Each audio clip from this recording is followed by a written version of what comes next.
রাতে শাশুড়িমা ঘরে ঢুকে হেসে বললেন, তোমাকে একটু চিন্তিত দেখাচ্ছে, কিছু হয়েছে নাকি? আমি তাড়াতাড়ি উত্তর দিলাম, না শাশুড়িমা, কিছু হয়নি, আমি ভালোই আছি। তিনি তখন আমার পাশে এসে বসলেন এবং বললেন, তাহলে এত ভাবছ কেন? তারপর ধীরে ধীরে আমার মাথায় হাত বুলিয়ে বললেন, এভাবে মন খারাপ করো না। তার আন্তরিক ব্যবহার ধীরে ধীরে আমাকে স্বস্তি দিতে শুরু করল, যেন সবকিছু একটু চিন্তা হালকা হয়ে গেল। আমি কিছুক্ষণ চুপ করে থাকলাম, মনের মধ্যে এক অদ্ভুত প্রশান্তি ভর করেছিল। এক সন্ধ্যায় আমি ক্লান্ত শরীরে নিজের ঘরে শুয়ে বিশ্রাম নিচ্ছিলাম। চোখ বন্ধ করে শুয়েছিলাম, যেন সারাদিনের ক্লান্তি কাটানোর চেষ্টা করছিলাম। ঠিক সেই সময় শাশুড়ি মা এসে আমার পাশে এসে বসে রইলেন। তিনি কিছু না বলে চুপচাপ আমাকে লক্ষ্য করতে লাগলেন। কিছুক্ষণ পর তিনি বিছানার চাদরটা নিয়ে আলতোভাবে আমার গায়ে দিলেন। তারপর ধীরে ধীরে আমার মাথায় হাত বুলাতে লাগলেন। যেন তার স্নেহময় স্পর্শে আমি স্বস্তি পাই এবং আরাম বোধ করি। তিনি আমার অনেক যত্ন নিতেন, আমি তাকে বারণ করতে চাইছিলাম। আমার কিছু বলার আগেই শাশুড়িমা হঠাৎ করে আমার ঠোঁটের সামনে আঙুল রাখলেন। তিনি মৃদু কণ্ঠে বললেন, এই মুহূর্তে কিছু বলার প্রয়োজন নেই, বরং তোমার মাথায় একটু হাত বুলাতে দাও। এতে তোমার শরীরের ক্লান্তি কমে যাবে। আমার মনে তখনও কিছুটা অস্থিরতা ছিল। তিনি আবারও বললেন, অনেকদিন ধরেই কিছু বলার চেষ্টা করছিলাম, কিন্তু কখনো সাহস করে তোমাকে বলতে পারিনি। তারপর তিনি, হ্যালো বন্ধুরা, তোমাদের সকলকে আমাদের আজকের একটি রোমাঞ্চকর গল্পে স্বাগতম। আশা করছি গল্পটি তোমাদের ভালো লাগবে। গল্পটি শুরু হয় যখন আমি শহরে এসে শ্বশুরবাড়িতে থাকতে শুরু করি। আমার বয়স তখন ২৪ বছর। আমার মা বাবা অনেক কষ্ট করে আমাকে উচ্চশিক্ষা দিয়েছিলেন। পরে আমি চাকরি পেয়ে শ্বশুরবাড়িতে চলে আসি। আমার বাড়িতে মা বাবা এবং স্ত্রী ছিলেন, তবে দুঃখজনকভাবে আমার স্ত্রী ১ বছর আগে একটি অসুস্থতার কারণে আমাদের ছেড়ে চলে যান। তখন আমার শাশুড়িমা শহরে একাই থাকতেন, কারণ আমার শ্বশুর বিদেশে চাকরি করতেন। আমার শাশুড়িমাই মা বাবাকে বলেছিলেন, কুনাল জামাইকে আমার কাছে পাঠিয়ে দাও, সে এখান থেকে নিজের দায়িত্ব পালন করতে পারবে। মা বাবা ভেবেছিলেন এটা আমার জন্য ভালো সিদ্ধান্ত হবে, কিন্তু তারা জানতেন না যে এর পেছনে অন্য কোনো উদ্দেশ্য লুকিয়ে আছে। আমি আমার মা বাবার কথামতো শ্বশুরবাড়িতে থাকতে শুরু করলাম এবং সেখান থেকেই প্রতিদিন আমার কাজের জন্য বের হতাম। শাশুড়িমা প্রথম থেকেই আমার সাথে খুবই বন্ধুভাবাপন্ন আচরণ করতেন। তিনি প্রায়ই বলতেন, তোমার শ্বশুর বাইরে চলে যাওয়ার পর আমি একদম একা হয়ে গেছি। আমার একমাত্র মেয়ে, তোমার স্ত্রী, চলে যাওয়ার পর আমার অনেক ইচ্ছাগুলো অপূর্ণ রয়ে গেছে। আমি প্রতিবারই শাশুড়িমাকে শান্ত করতাম, বলতাম, আপনি চিন্তা করবেন না, বাবা শীঘ্রই ফিরে আসবেন। কাজ থেকে ফিরে আসার পর দেখতাম শাশুড়িমা আমার জন্য সবসময় খাবার তৈরি করে রেখেছেন। তিনি আমার পাশে বসে ভালোবাসার সাথে নিজে হাতে আমাকে খাওয়াতেন। শাশুড়ি মায়ের এই যত্ন দেখে আমি খুব খুশি হতাম এবং ভাবতাম, উনি আমাকে কতই না যত্ন করেন। দিনগুলো স্বাভাবিকভাবেই কাটছিল, তবে ধীরে ধীরে আমার শাশুড়িমা মাঝে মাঝে রাতে আমার ঘরে এসে থাকতেন। তিনি কখনো কখনো আমার মাথায় হালকা করে হাত বুলিয়ে বিশ্রাম নিতে সাহায্য করতেন, যা আমাকে মাঝে মাঝে একটু বিভ্রান্ত বা অপ্রস্তুত করে দিত। শাশুড়ি মায়ের বয়স তখন মাত্র ৩৮ বছর ছিল, কিন্তু তার স্নেহময় আচরণ সবসময় স্বাভাবিক ছিল। আমি রাতে প্রায়ই একটু দূরে থাকতে চেষ্টা করতাম, যাতে নিজেকে অস্বস্তি থেকে বাঁচাতে পারি। তাকে আমি অনেক সম্মান করতাম, কারণ তিনি আমার বউয়ের মা, মানে আমারও মা। আমি একজন সাধারণ মানুষ, আমারও আবেগ ছিল। যখন শাশুড়িমা আমার প্রতি যত্নশীল হতেন, মাঝে মাঝে ভেতরে একটা ভিন্ন অনুভূতি হতো। তবে আমি সবসময় নিজেকে সংযত রাখতাম, কারণ সম্পর্কের মধ্যে থাকা সীমাবদ্ধতাগুলো আমি সবসময় শ্রদ্ধার সঙ্গে মেনে চলতাম এবং তা কখনোই লঙ্ঘন করতে চাইনি। শাশুড়ি মায়ের বাড়ি ছিল বেশ বড়, কিন্তু তার জীবনের একটি শূন্যতা আমাকেও কষ্ট দিত। তিনি সবকিছু থাকা সত্ত্বেও তার স্বামী প্রায় দূরে থাকতেন। শাশুড়ি মায়ের এই একাকিত্ব আমাকে ভাবাত। যদিও আমাদের বাড়ির অবস্থা এত ভালো ছিল না, তবুও তার প্রতি আমার মমতাও কম ছিল না। শাশুড়ি মায়ের বিয়ের ১ বছর পর তাদের এক কন্যা সন্তান হয়েছিল। যখন সেই মেয়ে ১৮ বছর বয়সে পৌঁছেছিল তখন তার সাথে বিয়ে হয়, কিন্তু বিয়ের ১ বছরের মধ্যেই সে অসুস্থতার কারণে আমাদের ছেড়ে চলে যান। এর ফলে শাশুড়ি মায়ের আর কোনো সন্তান ছিল না। আমি সবসময় ভাবতাম, শাশুড়িমা হয়তো আমাকে তার সন্তানের মতোই ভালোবাসেন, কিন্তু হয়তো সেটি আমার ভুল ধারণা ছিল। শাশুড়িমা প্রায় রাতে আমার মাথায় হাত বুলিয়ে বলতেন, তোমার শ্বশুরের খুব অভাব অনুভব করি। আমি তাকে শান্ত করার চেষ্টা করতাম, বলতাম, শ্বশুরজি কাজের কারণে বিদেশে গেছেন, যদি তিনি দেশে কাজ পেতেন তাহলে কখনোই আপনাকে ছেড়ে দূরে যেতেন না।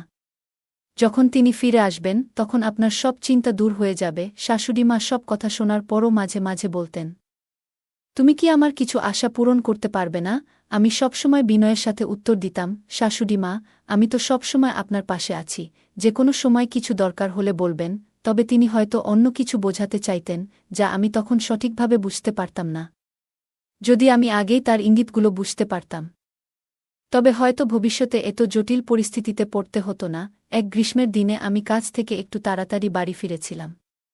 প্রচণ্ড গরমে আমি পুরো ঘামে ভিজে গিয়েছিলাম, তাই দ্রুত আমি যখন শাওয়ার নিয়ে বাইরে এলাম, দেখি শাশুড়িমা ঘরের মধ্যে বসে আছেন, হাতে একটা তোয়ালে এবং আরেক হাতে ঠান্ডা শরবতের গ্লাস। তাকে দেখে আমি জিজ্ঞাসা করলাম, আপনার কি কিছু দরকার ছিল? তিনি হেসে বললেন, না, তুমি এত গরমের মধ্যে কাজ থেকে ফিরেছ, তাই তোমার জন্য ঠান্ডা শরবতও এনেছি। তিনি শরবতের গ্লাস নিয়ে আমার পাশে এসে বসলেন এবং আমার শরীর তোয়ালে দিয়ে মুছতে লাগলেন। আমার একটু অস্বস্তি হচ্ছিল, তবে আমি চুপচাপ দাঁড়িয়ে রইলাম। শাশুড়িমা আমাকে দেখে হেসে বললেন, তোমার শরীর বেশ সুগঠিত, তুমি কি জিম করো? আমি হালকা হাসি দিয়ে বললাম, না শাশুড়িমা, ছোটবেলা থেকেই এমনই আছি। তিনি আরও মজা করে বললেন, সুস্বাস্থ্যের প্রতি আমার বরাবরই একটা দুর্বলতা আছে। তার এই কথা শুনে আমি হাসির সাথে বিশ্বাসটা উড়িয়ে দিলাম। আমার শাশুড়িমা দেখতে খুবই সুন্দর ছিলেন, তার রূপ যে কাউকে মুগ্ধ করতে পারত। কিন্তু যখনই তিনি আমার সামনে আসত, আমি সবসময় নিজেকে দূরে রাখার চেষ্টা করতাম। তাই আমি তাড়াতাড়ি শরবতের গ্লাস নিয়ে তাকে বললাম, আচ্ছা, আমি নিজে মুছব, আপনি চিন্তা করবেন না। আমি নিজেই কাজটা করে নিতে পারব, তুমি তো এমনিতেই সারাদিন ঘরের এত কাজ করো। এটা শুনে সে হাসতে হাসতে বলল, এটা তো আমার কর্তব্য, আর এই বলে সে ঘর থেকে বেরিয়ে গেল। সে বেরিয়ে যেতেই আমি গভীরভাবে নিঃশ্বাস ফেললাম। আমি তাড়াতাড়ি উঠে তৈরি হয়ে নিচে লাঞ্চ করতে চলে গেলাম। ডাইনিং টেবিলে খেতে বসেছিলাম। তখন শাশুড়িমা এসে পাশে বসলেন এবং স্নেহের সাথে আমার হাত ধরে খাবার খাইয়ে দিতে চাইলেন। আমি বিনয়ের সাথে বললাম, আমি নিজেই খেতে পারব, কিন্তু তিনি শোনেননি, বরং নিজের যত্নের মাধ্যমে আমার পাশে ছিলেন। যখন তিনি আমার হাত ধরেছিলেন তখন কিছুটা অস্বস্তি অনুভব করছিলাম, তবে নিজেকে শান্ত রাখলাম। তার এই যত্নশীল আচরণে আমার মনে এক ধরনের স্নেহ তৈরি হল, কিন্তু নিজেকে বোঝালাম, এভাবে না ভাবাই ভালো।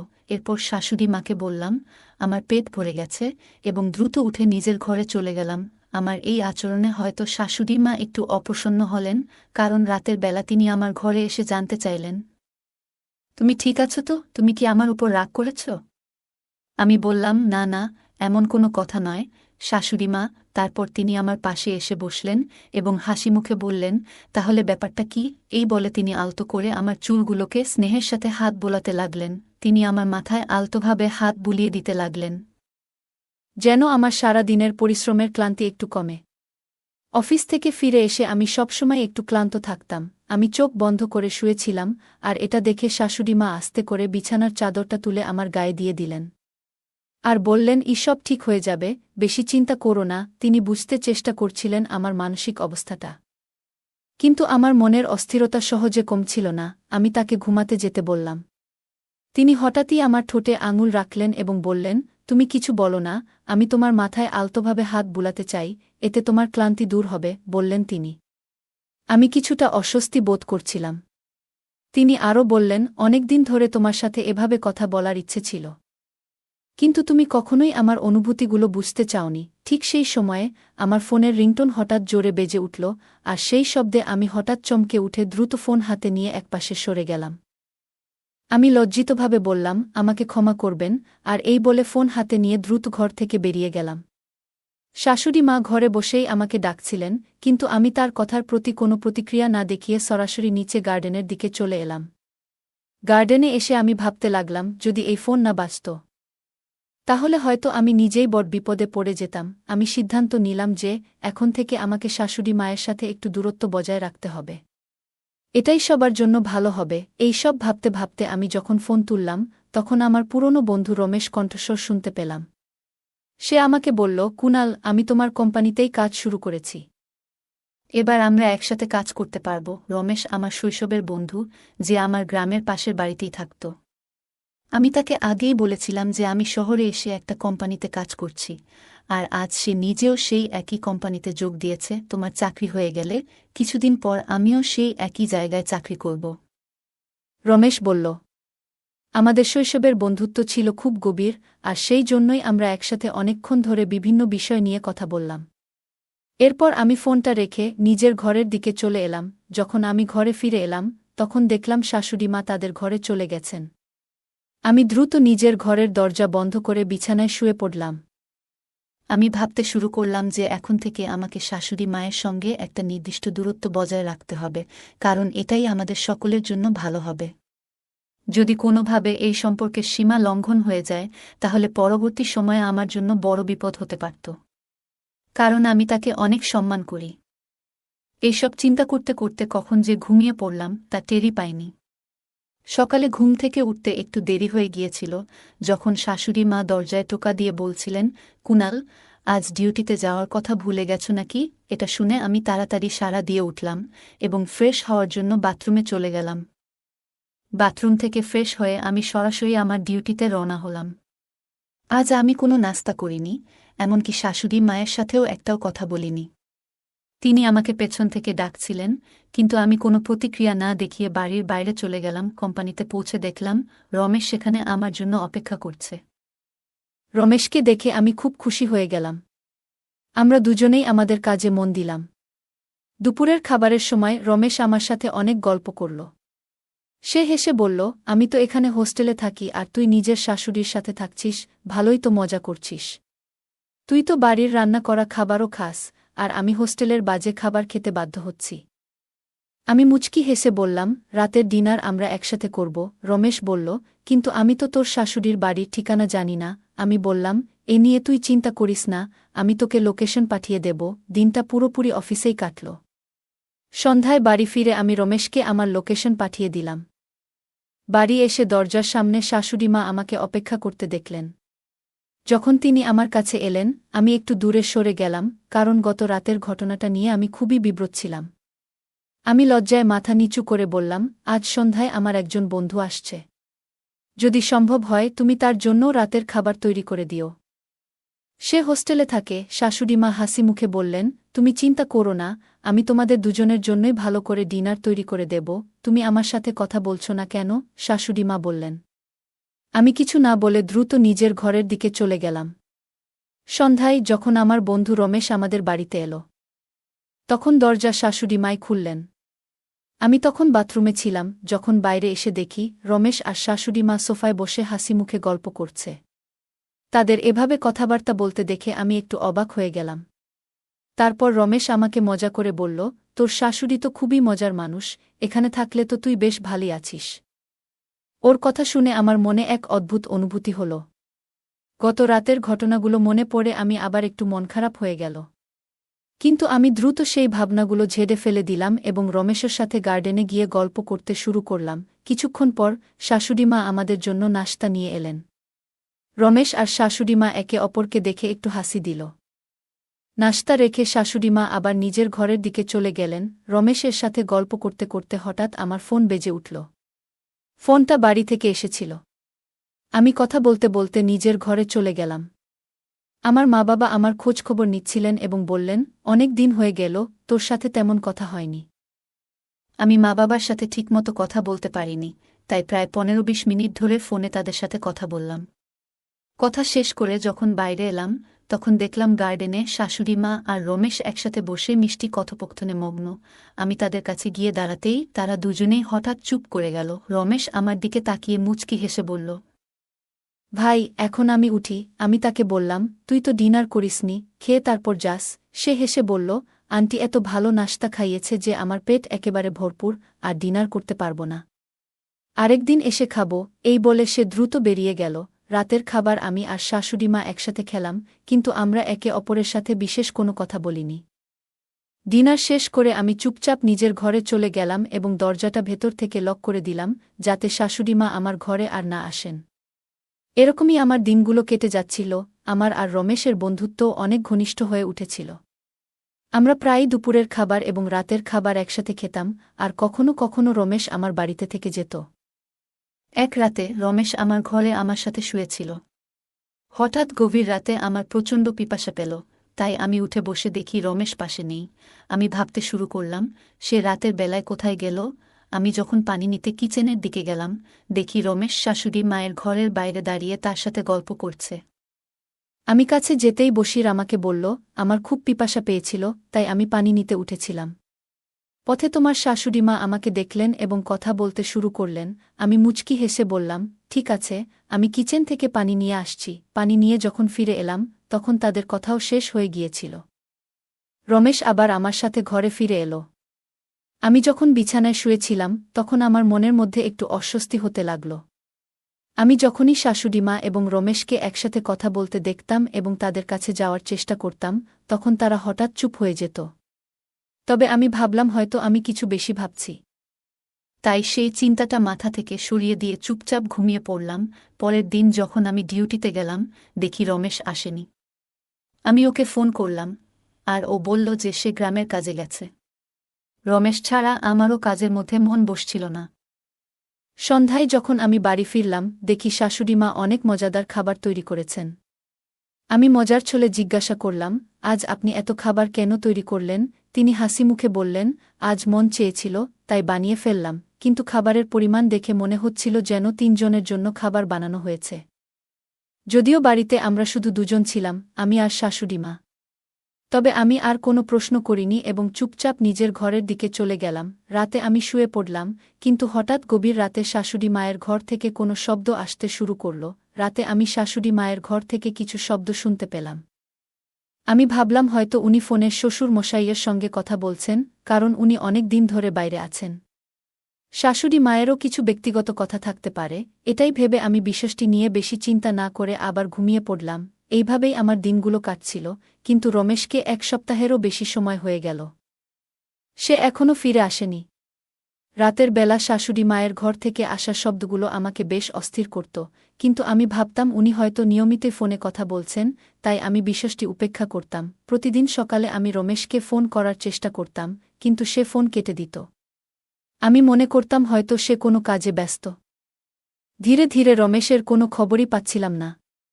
সে অফিস আসা বন্ধ করে দিয়েছিল, আর আমার ফোনও ধরছিল না। তবে প্রতিদিন রাতে যখন আমি বাড়ি ফিরতাম, শাশুড়িমা ৩ জনের জন্য খাবার তৈরি করে রাখতেন।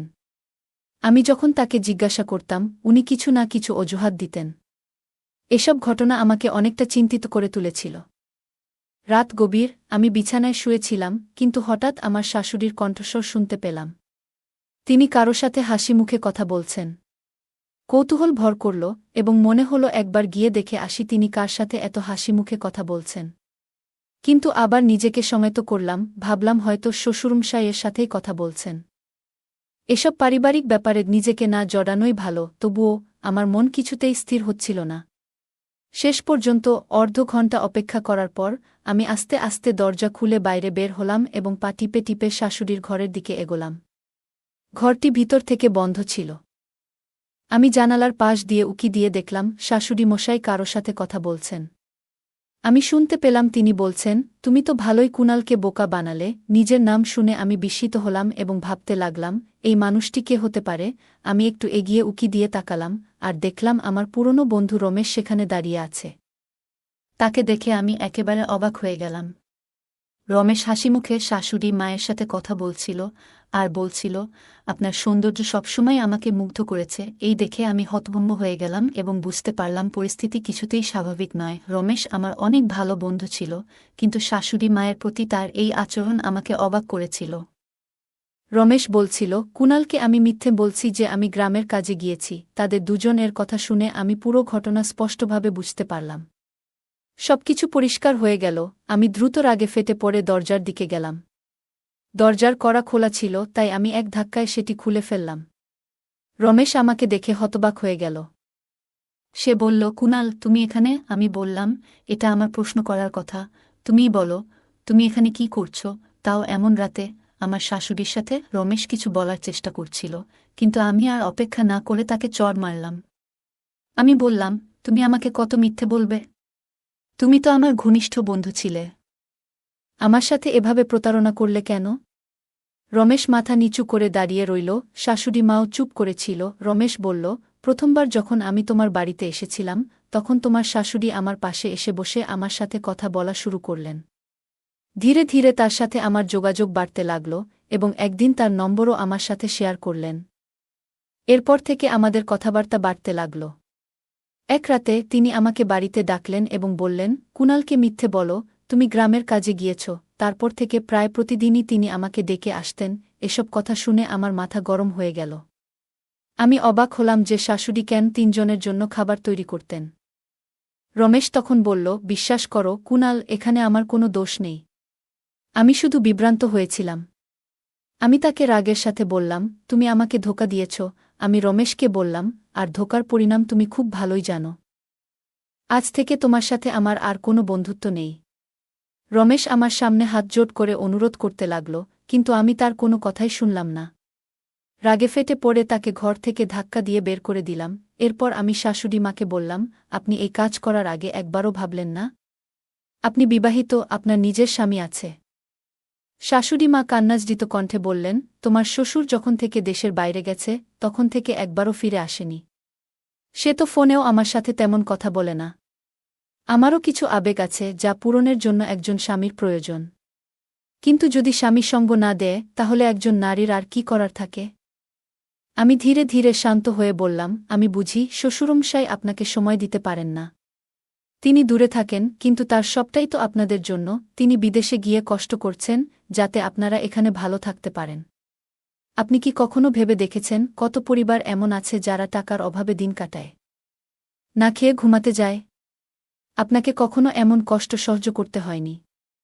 আমার কথা শুনে শাশুড়িমা নিঃশব্দে কাঁদতে লাগলেন। শাশুড়িমা খুব লজ্জিত হলেন এবং কান্নায় ভেঙে পড়লেন। তাকে কিছু না বলে আমি সরাসরি আমার ঘরে ফিরে এলাম। এরপর শ্বশুরমশাইকে একটি বড় মেসেজ লিখলাম। তবে শাশুড়ি মায়ের ঘটনাগুলো আমি শ্বশুরমশাইকে জানাতে পারিনি। কয়েকদিনের মধ্যেই শ্বশুরমশাই আমার মেসেজ পড়ে বাড়িতে ফিরে এলেন। তাকে দেখে শাশুড়িমা প্রথমে খুব খুশি হলেন, কিন্তু ভেতরে ভেতরে শঙ্কিত হয়ে পড়লেন। ভাবতে লাগলেন, হয়তো আমি শ্বশুরমশাইকে সব বলে দিয়েছি। আমি জানতাম যদি শ্বশুরমশাইকে সব সত্যি বলতাম তাহলে এই পরিবার হয়তো ভেঙে যেত। যা আমি কখনোই চাইনি। আমি মেসেজে শ্বশুরমশাইকে লিখেছিলাম যে শাশুড়িমা আপনাকে খুব মিস করছেন এবং তার স্বাস্থ্যের অবনতি ঘটছে। যদি আপনি তাড়াতাড়ি ফিরে না আসেন তবে হয়তো তিনি হৃদরোগে আক্রান্ত হতে পারেন। এই কথা শুনে শ্বশুরমশাই খুবই চিন্তিত হয়ে পড়লেন এবং দ্রুত বাড়িতে ফিরে এলেন। যখন শ্বশুরমশাই শাশুড়ি মায়ের সাথে এ বিষয়ে কথা বললেন, তিনি নিচের দিকে তাকিয়ে মৃদু হেসে মাথা নাড়লেন। শাশুড়ি মা বুঝে গেলেন যে আমি শ্বশুরমশাইকে মিথ্যে বলেছি। এরপর থেকে শ্বশুরমশাই ও শাশুড়ি মা সুখে শান্তিতে জীবনযাপন করতে লাগলেন। আমি আর এসব বিষয়ে বাবাকে জানাইনি। আমার শাশুড়ি মা এখন আগের থেকে ভালো আছেন। তার ভালো থাকা দেখে আমারও ভালো লাগত। সত্যি জীবন মানুষকে কত কিছুই না শিক্ষায়। আমি শ্বশুরবাড়ি ছেড়ে দিয়ে একটি ভাড়া করা রুমে থাকতে শুরু করলাম এবং রমেশ এর সাথে সব ধরনের যোগাযোগ বন্ধ করে দিলাম। বন্ধুরা, এবার আপনারাই বলুন, এই ঘটনার জন্য দায়ী কে? আমার শ্বশুর, আমার শাশুড়ি, নাকি আমার বন্ধু রমেশ? আপনার মতামত কমেন্টে জানাতে ভুলবেন না। যদি ভিডিওটি ভালো লেগে থাকে তবে লাইক, শেয়ার এবং সাবস্ক্রাইবই করতে ভুলবেন না। ধন্যবাদ। বন্ধুরা, আজকের এই গল্পে আপনাদের স্বাগতম। আমি ঈশান। আমাদের পরিবারে ছিল মা, বাবা আর আমি। আগে আমাদের সাথে আমার দিদিও থাকত, কিন্তু দিদির বিয়ের পর বাড়িতে আমরা ৩ জনই থাকতাম। আমাদের আবাসনটি ছিল একটি ব্যস্ত এলাকায়। তবে পরে বিভিন্ন কারণে লোকসংখ্যা কমে যায়। যদিও করোনার সময় ছিল তখন, তাই অনেকেই বাড়ি থেকে কাজ করত। এজন্য অনেকে গ্রামে চলে যায়। তবে ২০২১ সালের পরে ধীরে ধীরে আমাদের সোসাইটি আবার চঞ্চল হয়ে ওঠে। বিভিন্ন উৎসব পুনরায় উদযাপন হতে শুরু করে। আমার মায়ের নাম ছিল মাধুরী। তিনি তার নামের মতোই সুন্দর এবং মুক্ত চিন্তার অধিকারী ছিলেন। মায়ের এক অসাধারণ গুণ ছিল, তিনি যে কোনো পরিস্থিতিতে সঠিক সুযোগের সদ্ব্যবহার করতে পারতেন। তার বুদ্ধি ও কথার ভঙ্গি ছিল অতুলনীয়। কিছুদিন আগেই একটি ঘটনা ঘটেছিল যা আমার জীবনে গভীর প্রভাব ফেলেছে। আমাদের সোসাইটিতে একটি বড় পার্টির পরিকল্পনা চলছিল। আমাদের সোসাইটিতে মোট 10টি বিল্ডিং ছিল। আর সবাই মিলে একসঙ্গে এই উৎসবটি উদযাপনের সিদ্ধান্ত নেওয়া হয়। উৎসবটি ছিল নতুন বছর উপলক্ষে।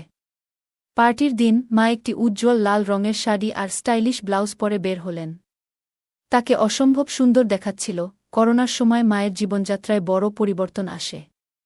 তিনি তার শরীর ও স্বাস্থ্যের প্রতি বিশেষ মনোযোগ দিতে শুরু করেন। প্রতিদিন সকালে তিনি হালকা পোশাক পরে ঘরে বসে যোগব্যায়াম ও প্রাণায়াম করতেন।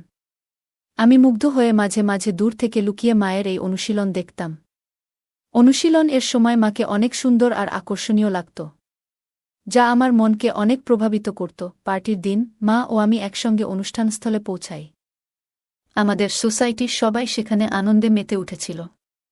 মা ছিলেন খুবই প্রাণবন্ত ও হাসিখুশি। তিনি এই উৎসবের মূল আকর্ষণ হয়ে ওঠেন, কারণ মা সবার থেকে অনেক সুন্দর আর আকর্ষণীয় ছিল সেখানে। আর সাজগোজ করায় তাকে আরও সুন্দর লাগছিল। যতক্ষণ না লোকজন আসতে শুরু করল, পার্টির পরিবেশ ধীরে ধীরে আরও আকর্ষণীয় হয়ে উঠছিল। অন্য মহিলারাও দারুণভাবে সেজেগুজে এসেছিলেন। পুরো জায়গাটা আলো আর আনন্দে ভরে উঠেছিল। কিছুক্ষণ পর ডান্স প্রোগ্রাম শুরু হয়। সবাই একের পর এক মঞ্চে উঠে নাচতে শুরু করল। আমিও নিজের মতো করে পার্টির মাঝে ঢুকে পড়লাম। পার্টির এক কোণে গিয়ে আমি এক বোতল পানীয় তুলে নিই। লুকিয়ে লুকিয়ে পান করতে থাকি। এদিকে নাচের মধ্যে একটা মেয়ের সঙ্গে আমার আলাপ হয়। তার নাম ছিল নেহা। তার হাসি আর কণ্ঠে যেন কিছু আলাদা আকর্ষণ ছিল। সে আমার কাছে এসে কথা বলল এবং এক পর্যায়ে আমাকে প্রস্তাব দেয়। নেহা আমাকে বলল, চলো আমার বাড়ি, আমি তোমার পাশে কিছু সময় থাকতে চাই। আমি তখন এমন অবস্থায় ছিলাম যেখানে আমার নিজের উপর নিয়ন্ত্রণ ছিল না। মন চাইছিল কোনো কিছু নতুন করার। আমরা ঠিক পার্টি ছেড়ে বেরিয়ে যাব, এমন সময় আমার মা সেখানে এসে পৌঁছালেন। মা বুঝতে পেরেছিলেন যে আমি কোথাও লুকিয়ে আছি, আর তিনি আমাকে খুঁজতে খুঁজতে ঠিক সেখানে চলে এলেন। মা আমাকে দেখতে পেয়ে থমকে গেলেন। তার চোখে উদ্বেগ আর কষ্টের ছাপ ছিল। তিনি আমার হাত ধরে বললেন, তুমি কি জানো তুমি কি করতে যাচ্ছ? এই পথে হেঁটো না, জীবনকে নিজের নিয়ন্ত্রণে রাখো। মায়ের কথাগুলো যেন আমার ভিতর গভীর ছাপ ফেলল। পার্টির এক কোণে যখন আমি লুকিয়ে পানীয় পান করছিলাম, তখন হঠাৎ মায়ের গলা শুনতে পেলাম। মা আমাকে খুঁজে পেয়ে ডাক দিলেন। আমি হতবাক হয়ে গেলাম, আর নেহা ভয় পেয়ে চুপচাপ সেখান থেকে চলে গেল। আমি মায়ের দিকে এগিয়ে গেলাম। মা আমাকে দেখে বললেন, এটা কি তোমার পার্টি করার স্টাইল? আমি কিছু বলার আগে মা আমার মুখের দিকে তাকিয়ে বললেন, তুমি কি পান করেছ? তোমার মুখ থেকে তো পানীয়ের গন্ধ আসছে। লজ্জা করে না তোমার? আমি মাকে বোঝানোর চেষ্টা করলাম। বললাম, মা, এটাই আমার প্রথমবার। বছরের এই দিনটা একটু আনন্দ করতে চেয়েছিলাম। মা আমার কথা শুনে শান্ত স্বরে বললেন, আনন্দ করো, কিন্তু এমন গোপনে নয়। যদি কেউ দেখে ফেলে বা জানতে পারে, তবে তোমার বাবার মান-সম্মান কি হবে? নিজের কাজের জন্য পরিবারের মানমর্যাদা নষ্ট করো না। আমি প্রতিশ্রুতি দিলাম, মা, আমি আর কখনো এমন করব না। সবকিছু তোমাকে জানিয়ে করব। মা আমার দিকে তাকিয়ে বললেন, সত্যি বলতে, সমস্যা আনন্দে নয়, সমস্যা তখন হয় যখন তুমি লুকিয়ে কিছু করো। যা করছো তা সঠিক পথে করো। আর বাইরের কারো কাছে এমন কিছু করো না যাতে তারা তোমার বা আমাদের সম্মান নিয়ে কথা বলতে পারে। এরপর আমি মায়ের হাত ধরে বললাম, মা, আজকের দিনটা নষ্ট করো না। তুমি এসো, আমাদের সঙ্গে পার্টিতে যোগ দাও। মা আমার কথায় রাজি হয়ে গেলেন। আমরা আবার পার্টিতে ফিরে গেলাম। মা ধীরে ধীরে স্বাভাবিক হয়ে উঠলেন এবং অন্যদের সঙ্গে কথা বলতে শুরু করলেন। কিছুক্ষণ পরে লোকজন পার্টি ছেড়ে বেরিয়ে যেতে শুরু করল, কারণ ড্রিঙ্কস শেষ হয়ে গিয়েছিল। তখন মা আমাকে একটি টেবিলের কাছে নিয়ে গিয়ে বসলেন। হঠাৎ মা বললেন, আমিও একটা পানীয় চেখে দেখতে চাই। যাও, সেই কোণ থেকে একটি বোতল নিয়ে এসো, যেখানে তুমি আগে ছিলে। আমি মায়ের কথা শুনে অবাক হলাম। আমি বিস্মিত হলেও বোতল নিয়ে এলাম। মা নিজেই দুটি গ্লাসে পানীয় ঢাললেন এবং বললেন, এই সময়ে আনন্দের মাঝেও দায়িত্বশীল হতে শেখা উচিত। আনন্দ করো, তবে কখনো এমন কিছু করো না যাতে নিজের কিংবা পরিবারের সম্মান প্রশ্নবিদ্ধ হয়। মায়ের কথাগুলো আমার মনে গভীর দাগ কাটল। সেই দিনটি শুধু একটা পার্টি ছিল না, বরং জীবনের একটা গুরুত্বপূর্ণ শিক্ষা পেলাম সেই রাতে। মায়ের অনুরোধে আমি পানীয়ের দুটি গ্লাস তৈরি করলাম। মা জানতে চাইলেন, দুটি কেন? আমি মৃদু হেসে বললাম, একটি তোমার জন্য এবং একটি আমার জন্য। মা প্রথমে রাগ করে আমার দিকে তাকালেন, তবে আমার হাসি দেখে শান্ত হলেন। আমরা চিয়ার্স করলাম, আর মা দ্রুত নিজের গ্লাস শেষ করলেন। এরপর তিনি আমার গ্লাসটি নিয়ে সেটিও পান করতে শুরু করলেন। আমি অবাক হয়ে তাকিয়ে রইলাম। 2টি চুমুক পর আমি মায়ের হাত থেকে গ্লাসটি নিলাম এবং বললাম, আমি আরেকটি নিয়ে আসি। মা হেসে বললেন, তাহলে তাড়াতাড়ি যাও। আমি আরেকটি ছোট বোতল নিয়ে এলাম। এবারও 2টি গ্লাস তৈরি করলাম, একটি মায়ের জন্য এবং একটি আমার জন্য। মজার ব্যাপার হলো, আমি তখনও আমার গ্লাস শেষ করিনি। কিন্তু মা ইতিমধ্যে নিজেরটি শেষ করে বোতল থেকেই পান করতে শুরু করলেন। মা পুরোপুরি মাতাল হয়ে গেলেন, আর আমি একদিকে হাসতে হাসতে তাদের সামলানোর চেষ্টা করছিলাম। এরপর আমি মাকে ধরে সোফায় বসালাম। সময় তখন রাত 11:05। একে একে সবাই ছাদে চলে গেলেন নতুন বছরের শুভেচ্ছা জানাতে। কিন্তু আমি এবং মা নিচে রইলাম, কারণ তিনি তখন কিছুটা অসুস্থ অনুভব করছিলেন। আমি মায়ের পাশে বসে নিউ ইয়ার কাউন্টডাউন শুরু করলাম। ঘড়ির কাঁটা 12টা ছুতেই আমি মাকে জড়িয়ে ধরলাম এবং নতুন বছরের শুভেচ্ছা জানালাম। এটি ছিল আমার জীবনের প্রথমবার যখন আমি মায়ের সঙ্গে এত আপন মুহূর্ত ভাগ করলাম। মায়ের গালে পাউডার আর মেকআপের মিষ্টি সুগন্ধ তখনও আমার মনে গভীর দাগ কাটল। এই রাতটি শুধুই একটি নতুন বছর উদযাপনের জন্য ছিল না, এটি ছিল মায়ের সঙ্গে আমার জীবনের এক নতুন অধ্যায়ের শুরু। মা সেদিন একটু অসুস্থ বোধ করছিলেন। তিনি বললেন, আমার এক হাত ঠিকমতো কাজ করছে না এবং এক হাতে শরীরে চুলকাচ্ছিলেন।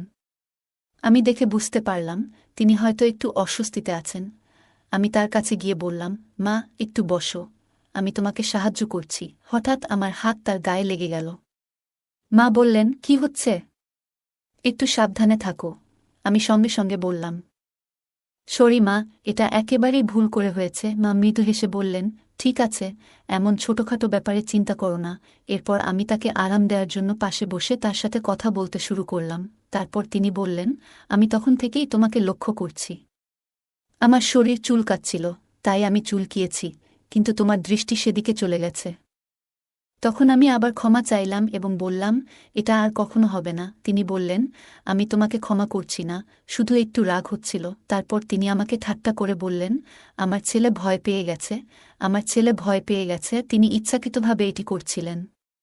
তারপর আবার ঠাট্টা করে বললেন, এখন কেমন লাগছে? আমি বললাম, খুব ভালো লাগছে। এরপর তিনি আমাকে সোফায় ঠেলে দিলেন এবং বললেন, এখন দেখো আমাকে কেমন লাগছে।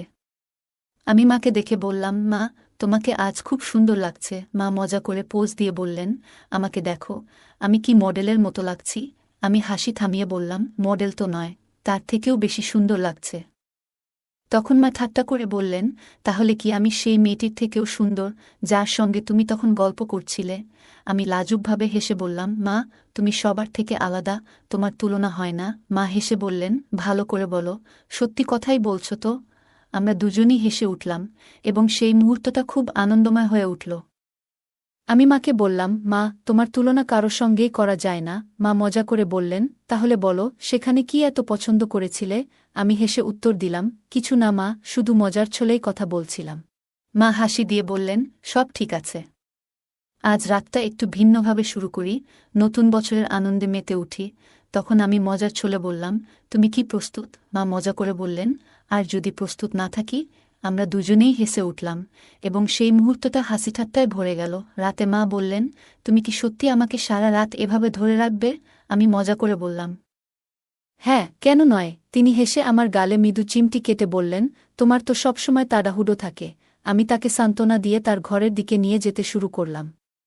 তিনি হেসে নামমাত্র বাধা দেওয়ার ভান করলেন, কিন্তু তা ছিল মজার ছলে। ঘরে পৌঁছে আলো জ্বালিয়ে তিনি বললেন, এখন কি করব বলো? আমি মজার ছলে বললাম, আরাম করে ঘুমানোর সময় হয়েছে মা। তিনি একটু চিন্তিত ভঙ্গিতে বললেন, তবুও এত দেরি করে ঘুমানো কি ঠিক হলো? আমি হাসি মুখে বললাম, আজকের রাতটা বিশেষ মা, একটু মজা করলে ক্ষতি নেই। আমরা দুজনেই হেসে উঠলাম আর সেই মুহূর্তটা আনন্দে ভরে উঠল। তখন সে বলল, কিন্তু আমার তো জানা থাকবে, পরে যদি খারাপ লাগে। এখন হয়তো ভালো লাগছে, কিন্তু ভবিষ্যতে এই সম্পর্কের দিকটা হয়তো বদলে যাবে। আমি বললাম, তোমার প্রতি আমার অনুভূতি সত্যি। আমি অনেকদিন ধরে তোমার পাশে আছি, একজন ভালো বন্ধুর মতো। কিন্তু যদি আজ আমরা এই মুহূর্তটাকে হারিয়ে ফেলি, তাহলে হয়তো সবকিছু বদলে যাবে। সে এক মুহূর্ত ভাবল, তারপর বলল, ঠিক আছে, কিন্তু একটাই শর্ত, আজকের পর আর কখনো কিছু আশা করো না। আমি খুশি মনে বললাম, ঠিক আছে, আমি তোমার শর্ত মেনে নিচ্ছি। তারপর সে আমার দিকে তাকিয়ে জিজ্ঞাসা করল, তুমি এমনভাবে দাঁড়িয়ে আছো কেন? আমি বললাম, কিছু না। তখন মা বলল, তাহলে যাও। যদি তুমি না চাও। আমি বললাম, তোমার ইচ্ছা যদি না থাকে তাহলে আমি চলে যাই। আমি বিছানায় বসেছিলাম, তখনই সে আমার হাত ধরে টেনে বলল, তুমি এত গম্ভীর কেন? সবকিছু এত সিরিয়াস ভাবে নিও না। আমি অবাক হয়ে বললাম, তাহলে তুমি চোখ বন্ধ করে আগে শুয়েছিলে কেন? সে হাসতে হাসতে বলল, আলোটা আমার চোখে পড়ছিল, তাই চোখ বন্ধ করেছিলাম। আমি আলো বন্ধ করে আবার শুয়ে পড়লাম। সেই রাতে পার্টির পরে আমরা প্রথমবার এতটা সময় একসঙ্গে কাটিয়েছিলাম। তখনই সে উঠে গেল, আলোটা জ্বালালো এবং বাথরুমে চলে গেল। ফিরে এসে আবার বিছানায় শুয়ে পড়ল। আমি তাকে দেখে বললাম, মা, তুমি খুব সুন্দর লাগছো। সে হাসি দিয়ে বলল, এখন তো আমি আগের থেকে অনেকটাই রোগা হয়েছি, তাও কি তোমার কাছে ভালো লাগি? আমি বললাম, তুমি যেভাবেই হও সবসময় আমার কাছে সুন্দর। আমি মাকে বললাম, তুমি সবসময় সুন্দর লাগো। মা মুচকি হেসে বললেন, আজ তোমার বাবা আসছে না, আমরা দুজনে একসঙ্গে সময় কাটাবো। দরজাটা বন্ধ করে দাও, আর বাইরে যাওয়ার দরকার নেই। আমি বললাম, মা, তুমি তো অনেক স্মার্ট। আমি ভেবেছিলাম তুমি পুরনো ধাঁচের মানুষ। মা হেসে বললেন, আমি এমন নই। আমি নিজের মতো করে চলি। তোমার যদি কিছু মনে হয় নির্দ্বিধায় আমাকে বলো। আমি বললাম, আমার তোমাকে নাম ধরে ডাকতে ইচ্ছা করছে। মা বললেন, দেখো। আমি প্রথমবার তাকে তার নাম ধরে ডাকলাম, আর আমরা দুজনে হেসে উঠলাম। হাসতে হাসতে আমি বললাম, মা, তোমার আর বাবার কথাবার্তা এখন খুব একটা হয় না, তাই না? মা হেসে বললেন, হ্যাঁ, এখন খুব কম হয়। মাসে 1-2 বার, তাও সময় বের করা মুশকিল। আমি বললাম, সত্যি? মা মাথা নেড়ে বললেন, হ্যাঁ, সত্যি। আমরা আবার হেসে উঠলাম। কিছুক্ষণ পর আমি মাকে জিজ্ঞাসা করলাম, মা, তোমার কি প্রয়োজন? মা মুচকি হেসে বললেন, তুই আমার ছেলে, আমি তোকে সবকিছু বলতে পারি। আমি বললাম, তাহলে আজকের রাত শুধু আমাদের জন্য। আমরা একে অপরের মুখোমুখি বসে গল্প করতে শুরু করলাম। মা আমাকে তার তারুণ্যের দিনগুলোর কথা বললেন, কিভাবে তিনি অনেক কঠিন সময় পার করেছেন এবং সবকিছু সামলেছেন। আমি তার কথা শুনলাম এবং আমার মনের কথাগুলোও তাকে জানালাম। আমি মাকে এমন কিছু কথা বললাম যা আগে কখনো কাউকে বলিনি। মা গভীরভাবে আমার কথা শুনলেন এবং তারপর বললেন, তুই জানিস আমি তোর জন্য কত গর্বিত। তুই সবসময় আমার পাশে থেকেছিস। আজ আমরা শুধু একে অপরের সাথে সময় কাটাব। আমি মাকে জড়িয়ে ধরে বললাম, মা, তুমি পৃথিবীর সেরা। তারপর আমরা দুজনে একসাথে বসে গল্প করলাম, পুরনো দিনের কথা স্মরণ করলাম, একসঙ্গে হাসলাম আর মন খুলে কথা বললাম। কিছুক্ষণ পরে মা বললেন, এবার চল, ঘুমানোর সময় হয়ে গেছে। আমি মাকে বিছানায় শুইয়ে দিলাম এবং পাশে গিয়ে শুয়ে পড়লাম। আমরা দুজনে চোখ বন্ধ করলাম এবং একে অপরের সান্নিধ্যের উষ্ণতা অনুভব করলাম। সেই রাতের গভীর নিস্তব্ধতায় আমি অনুভব করলাম আমার জীবনে মায়ের গুরুত্ব ঠিক কতটা। সে সবসময় আমাকে কাছে রাখে, যেন আমি তার জীবনের একটি গুরুত্বপূর্ণ অংশ। আমি জানি তার জন্য আমি ঠিক কী, কিন্তু মাঝে মাঝে আরও ভালোভাবে বুঝতে চাই। পরের দিন সকালে যখন আমার ঘুম ভাঙল, আমি দেখলাম মা এখনও গভীর ঘুমে। তার মুখে এক ধরনের প্রশান্তি ছিল যা দেখলে যে কারোর মন শান্ত হয়ে যাবে। আমি ধীরে ধীরে উঠে বিছানার চাদর ঠিক করে দিলাম, যেন সে আরাম করে ঘুমাতে পারে। রান্নাঘরে গিয়ে আমি তার জন্য চা বানাতে শুরু করলাম। চায়ের কাপের ভাপ উঠছিল, আর তার সাথে আমার মনে হচ্ছিল আজকের দিনটা তার জন্য একটু বিশেষ করে তুলি। যখন সে ঘুম থেকে জাগল, আমি চা নিয়ে তার ঘরে ঢুকলাম। মৃদু হাসি দিয়ে বললাম, গুড মর্নিং মা, চা নিয়ে এসেছি তোমার জন্য। মা একটু অবাক হয়েও আনন্দিত হলেন। তিনি হাসিমুখে বললেন, গুড মর্নিং আমার লক্ষ্মী ছেলে, তুমি এভাবে আমার জন্য চা বানিয়েছ? এটা তো চমৎকার শুরু। আমরা একসঙ্গে বসে চা খেলাম। সেই দিন থেকেই আমাদের সম্পর্ক আরও গভীর হতে শুরু করল। আমরা প্রতিদিন একে অপরের সঙ্গে আরও বেশি সময় কাটানোর চেষ্টা করতাম। ছোট ছোট বিষয় থেকে শুরু করে বড় চিন্তাভাবনা, সবকিছু আমরা একে অপরের সঙ্গে ভাগ করে নিতে লাগলাম। সেই রাত, যে রাতে আমরা একসঙ্গে এতটা সময় কাটিয়েছিলাম, আমাদের জীবনে এক নতুন অধ্যায়ের সূচনা করল। আমরা দুজনই একে অপরকে আরও ভালোভাবে জানতে এবং বুঝতে পারলাম। সেই মুহূর্তগুলো আমাদের সম্পর্ককে আরও দৃঢ় করে তুলল। তো বন্ধুরা, এটাই ছিল আজকের ছোট্ট গল্প। এমন আরও গল্প শুনতে চাইলে কমেন্টে জানাও। গল্পটি আপনাদের কেমন লাগলো কমেন্ট করে জানাতে ভুলবেন না। আর যদি গল্পটি ভালো লেগে থাকে তাহলে অবশ্যই লাইক করুন এবং আপনার বন্ধুদের সঙ্গে শেয়ার করুন। এমন আরও আকর্ষণীয় গল্পের জন্য আমাদের চ্যানেলটি সাবস্ক্রাইব করুন এবং বেল আইকনটি ক্লিক করতে ভুলবেন না, যাতে আমাদের কোনো গল্প মিস না হয়। ধন্যবাদ।